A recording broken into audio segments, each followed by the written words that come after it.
Mesdames, Messieurs, merci de nous rejoindre sur CAMNews 24 pour cette autre édition d'information, l'essentiel de l'actualité.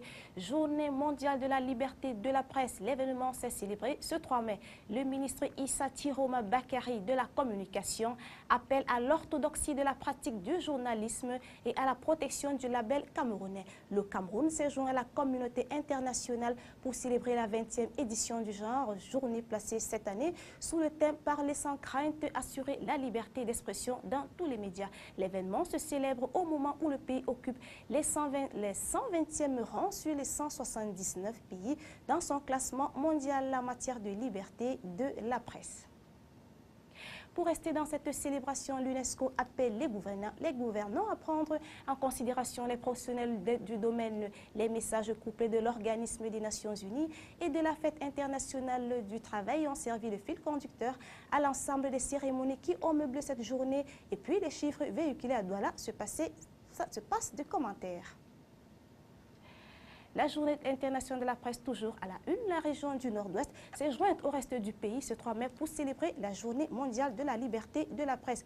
Au cours d'un séminaire atelier présidé par le délégué régional de la communication, Zaché Tafontiti, les professionnels des médias ont été appelés au respect de l'éthique et de la déontologie journalistique dans l'exercice de leur métier. L'événement, qui a eu pour cadre la salle de fête de la maison du parti RDPC de Aminda, a connu la mobilisation des différents médias de la place et même des étudiants en communication.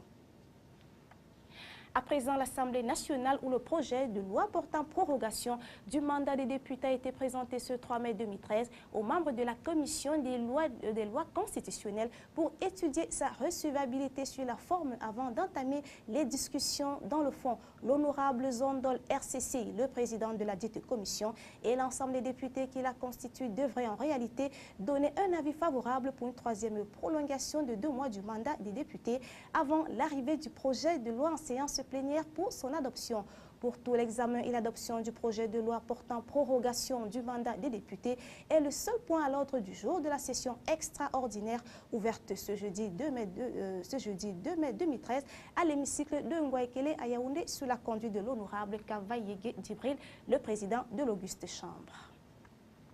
Caisse de stabilisation des prix des hydrocarbures, la CSPH, le nouveau directeur général installé, nommé le 4 avril dernier par décret présidentiel au poste de directeur général de la Caisse de stabilisation des prix des hydrocarbures, Paul Elomtier, a été officiellement installé dans ses nouvelles fonctions ce vendredi 3 mai 2013 par le président du conseil d'administration de cette institution, le ministre du Commerce, Luc Magloa Mbarga Atangana. Il remplace à ce poste Ibrahim Talbamala, désigné directeur général de la Société nationale de raffinage. La Sonara, c'était le 15 février dernier. À présent, la nouvelle internationale avec l'agence France Presse. Bruxelles pourrait accorder 2 ans à la France pour ramener son déficit sous les 3%. La Commission européenne juge ce délai raisonnable et va ainsi au-delà du sursis d'1 an que réclamait Paris. Bruxelles prévoit un dérapage du déficit français à 3,9% cette année et 4,2% l'an prochain, bien loin des chiffres du gouvernement. Le PDG de Dailymotion regrette le blocage gouvernemental. Le rachat de cette filiale de France Télécom par le géant Yahoo a été stoppé en milieu de semaine par l'État qui ne voulait pas que la vente excède 50% du capital. Cédric Tourné se dit déçu, rappelant que les États-Unis sont le premier marché de sa plateforme vidéo. Nouveau revers pour la juge Berthola Geffroy, le Conseil d'État a refusé de la réintégrer au pôle santé du tribunal de grande instance de Paris. La magistrate, qui instruisait le dossier de l'amiante dans lequel elle avait notamment mis en examen Martine Aubry, a été contrainte par décret de se retirer en vertu d'une règle limitant à 10 ans la durée des fonctions de juge spécialisé.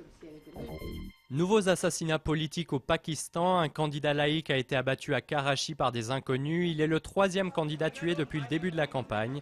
La plupart des attaques ont été revendiquées par les talibans qui sont opposés au scrutin. Un procureur a également été assassiné ce vendredi. Il était chargé d'enquêter sur le meurtre de l'ex-premier ministre Benazir Bhutto.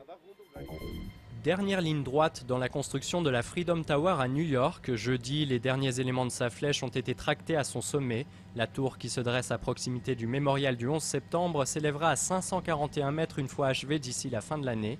En attendant, elle est déjà la plus haute tour new-yorkaise. Elle a dépassé l'Empire State Building en début de semaine.